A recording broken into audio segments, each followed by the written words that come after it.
Sundar for inviting me here, and it's a pleasure listening to Paneer, Meena, and Karthik. And like many of the audience, thanked him for writing this book.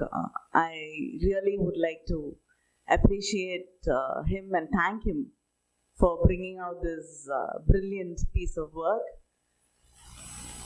And I would also thank him for one more reason, is just not that it's given me a great pleasure to read it, and the amount of research and work which has gone into it, and the importance of it in today's world.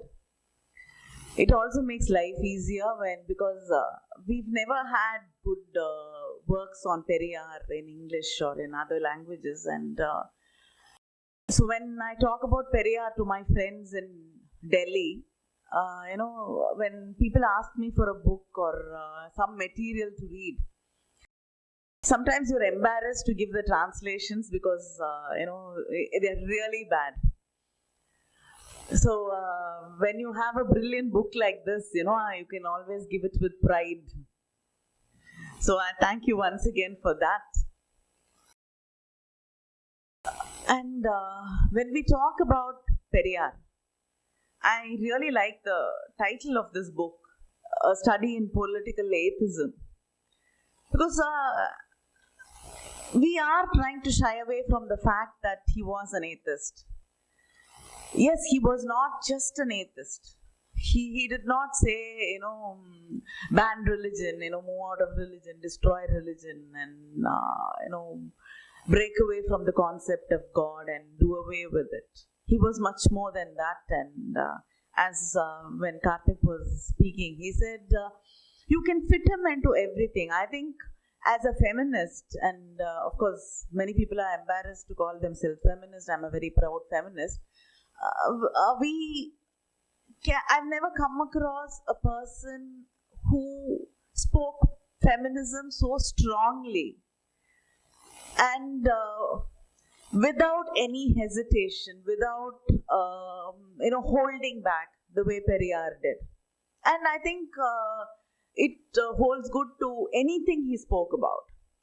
He was a true iconoclast, like the film Vilasni has made, Icon and the Iconoclast. I mean, he was a true iconoclast in every sense of the word.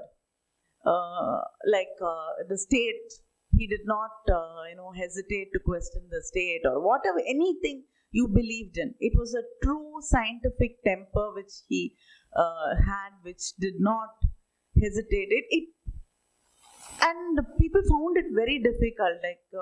Once again, quoting Kadi when he was speaking, he said it's very difficult to handle. You can be a Periyarist, but you have to evolve, to accept him.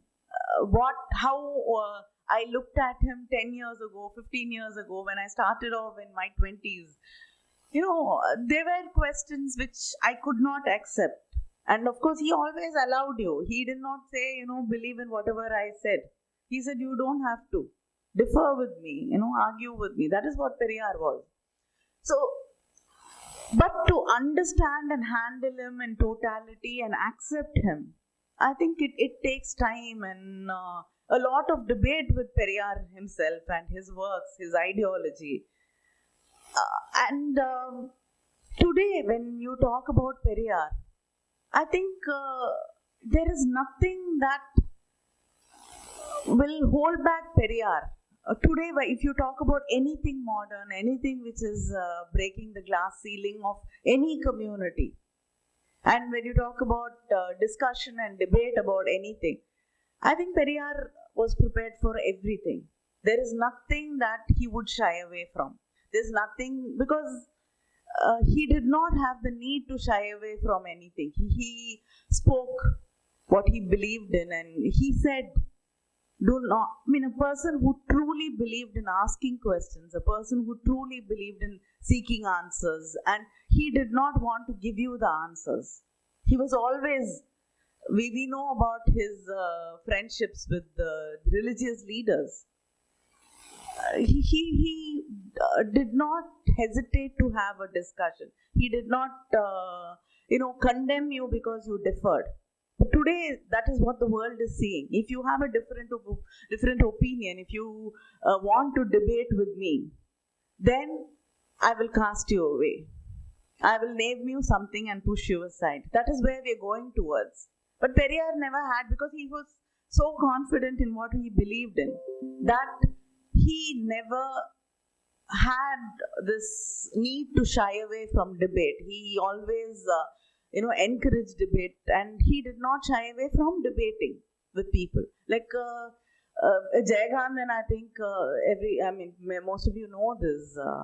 When he came to Trichy for a DK conference, and he was criticizing everything which Periyar spoke about, which DK stood for, and the entire philosophy and ideology on stage with Periyar and in a DK conference. But Periyar did not say stop him. People were getting very angry, the way Jayagandhan was speaking. But Periyar had the magnanimity to say that we criticize people in harsher words. I think it is our duty to listen to him and then answer that. So that is what creates a healthy democracy. That is what creates a political scenario, politics, which gives space for everybody and which questions everything and takes us to a better, healthier society. But today, I think many countries across the world is moving away from that space, that debate, that democracy, and that questioning. No government, no state, no political party wants to give that space or to be questioned, to be criticized, to be... if you support somebody, they want an entire support. They want to completely you stand by them.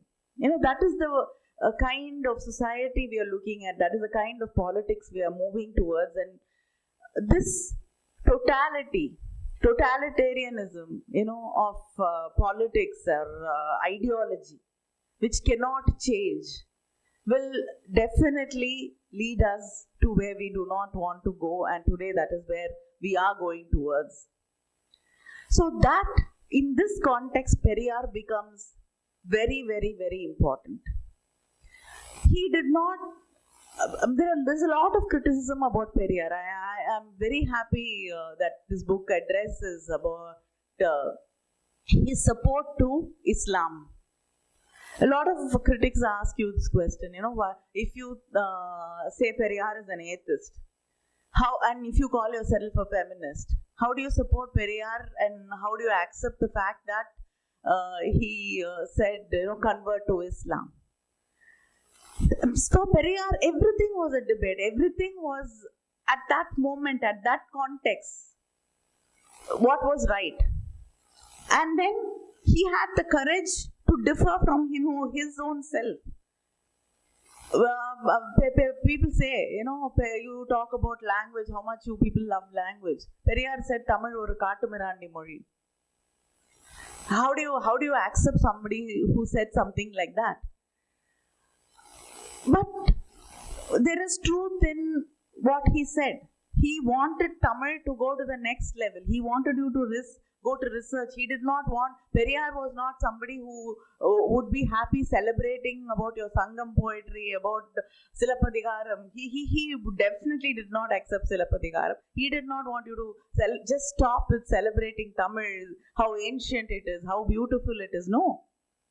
He was a person who was practical. He wanted Tamil to go to the next level. Tamiloடைய தொன்மையை மட்டும் வச்சுட்டு இன்னைக்கு கொண்டாடி கொண்டிருப்பது இல்லை பெரியாரோட கனவு. பெரியாரோட கனவு தமிழோடைய தொடர்ச்சி. It had to go to the next generation. It had to take science. It had to take everything the new world had to offer. Tamil had to understand that. Tamil had to imbibe that. Tamil had to share that. So that is why he said Tamil oru kaatumirandi mozhi. It is stopped. You cannot read science. You cannot do research in Tamil. And the same Periyar stood for the identity of Tamil, and he first went to the streets to fight against anti-Hindi agitation. So that is Periyar. He said Tamil is your identity, it is your mother tongue. So that is Periyar. We have to understand this conflict. You have to understand where he comes from. So that is, I think it's beautifully put in this book about, when he talks about Periyar, would he have accepted everything in Islam, everything in any religion? No. He's not a person who would accept anybody being humiliated, anybody being subjugated, anybody being seen as lesser. Everybody is equal. And that is true humanism which Periyar was talking about. So, and I don't think there's any one religion in this world which can claim to be a completely human religion which looks at everybody equally.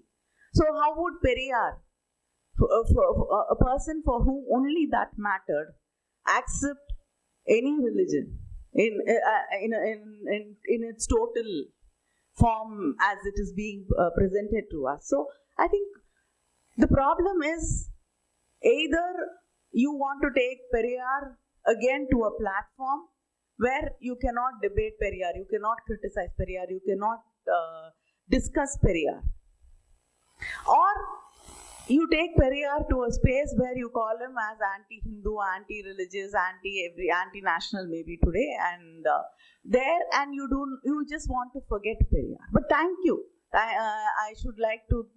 Somebody asked a question whether we are forgetting Periyar. Maybe we did for a brief period. But I think we should thank our friends in the RSS and the BJP who would never let us forget Periyar. Every time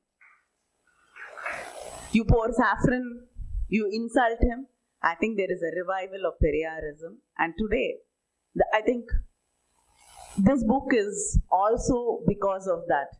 The interest of the entire world. I mean, why are people so scared of a man who lived so many years ago till today, and why are they trying to insult him? Why is he still so important? Why is he still so relevant? Because he is the answer to where this world and this country is going to. He says, question everything. He says, nothing is so sacred. People definitely found it very difficult. You take him for an agitation to say that in Kerala. Over there, he is supposed to be fighting for people's rights, to be entering temples, to be walking that road where the temple is. But he goes there and he says the God doesn't have a right to be inside there. It's silent. It doesn't have the integrity to stand by the people. So throw it.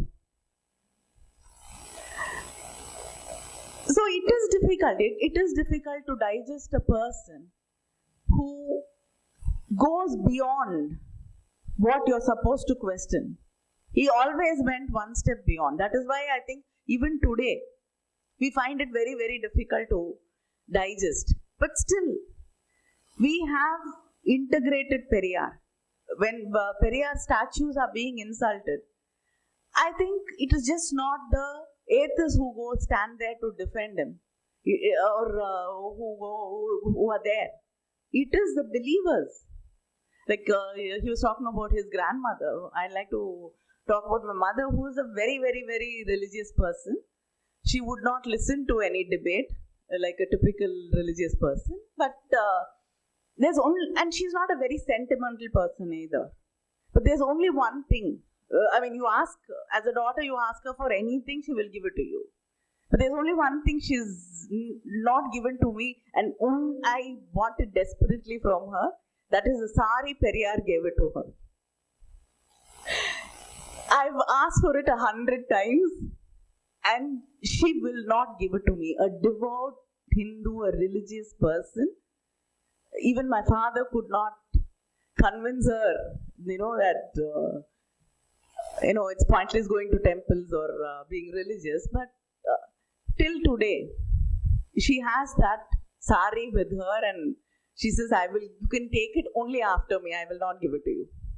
So that is the way we understand, because we think today we are respected. Today, as women, as backward communities or low, oppressed classes, today we all understand that this respect comes from the voice of Periyar.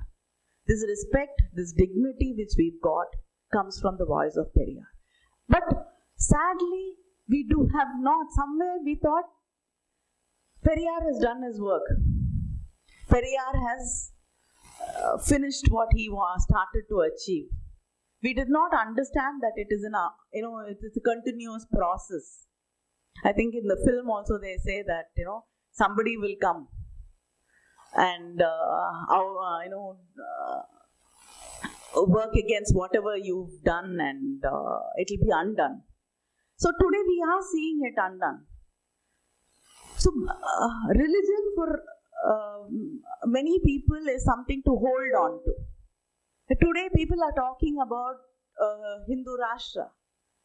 I have one question to ask. Okay, fine. You're going to create a Hindu Rashtra. India is going to be a Hindu country. Fine. And you create hatred and any religion for that matter. So you've established something which you start to create. So what happens after that? What happens? How do you do politics? Because everything is only for politics. It is not to establish the greatness of Hinduism, or it is not. It is for some people to take back power in their hands, which they've lost. That is what this whole entire RSS philosophy or whatever it is about that. So what happens after that? What happens? You've established the supremacy of Hinduism and the Hindus in this country. You need hatred among the Hindus. You need hatred. You need differences. You need conflict. So you are going to create conflict and problems between the people you are trying to unite today. So what will you do? You will start creating conflict. The easiest way to do it within Hinduism in India is caste. So that is what they will take into their hands again. Already they're trying to do it with language.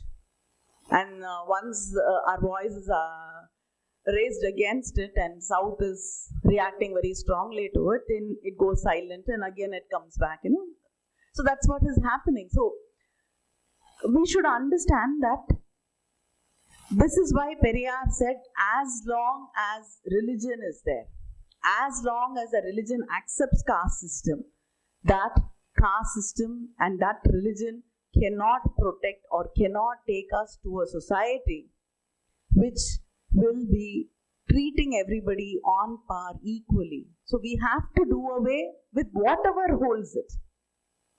He said it many times. I have no issues with God. I haven't even met him. The only problem is that God stands for many things which society has to do away with. So that, and God seems to be supporting, religion seems to be supporting that. So we have to break that. So that is what his entire journey was towards. This, I think, the Dravidian movement, started off talking to young people, talking to teachers, talking to students, and creating awareness about what is happening.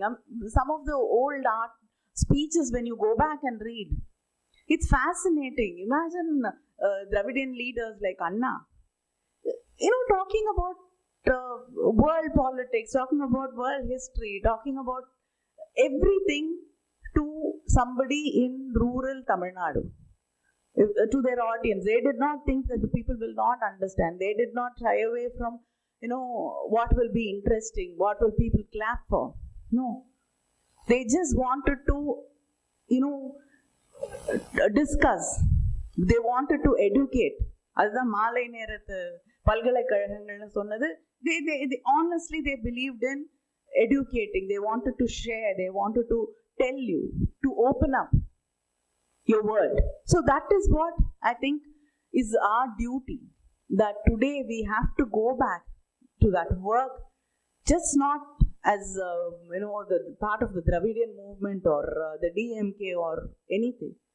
I think all of us have that duty. I think books like this and discussions like this, from around the world, coming back to India with recognition, with the stamp of scholars around the world, makes a very important, it brings back so much to us when you bring back books like this. And apart from that, I think we have to continue our work talking to people here, young people, students, because we cannot, because who you're working against is very hard working.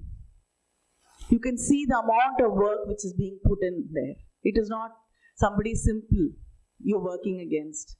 And just not in India, all over the world you can see this kind of work happening. So I think we have to go back to our roots, go back to our people, go back and start educating, start saying that people have a right to differ, to debate, to ask questions and make their own decisions.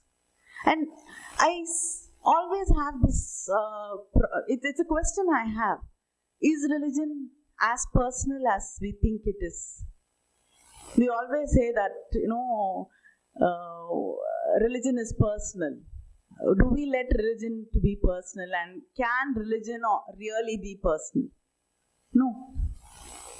Because what I believe in becomes what my family believes in, what my next generation believes in, what I expect the neighbors to believe in. Because I want harmony, I want the comfort of living among people who believe in whatever I believe in and who look at life the way I want to look at life.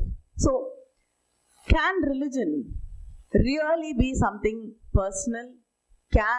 And I think Periyar did not believe that religion can be something really personal and completely personal.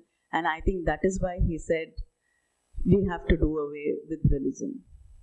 So, I'm once again thank all of you for being here, and Sundar, and thank Karthik, and a lot of young scholars who are working on what Dravidian politics stands for, what Tamil Nadu stands for, what our ideology is, and especially taking Periyar to the world and trying to create this change and trying to create a healthier society intellectually. I really thank you for this, and thank you for the wonderful book, and thank you.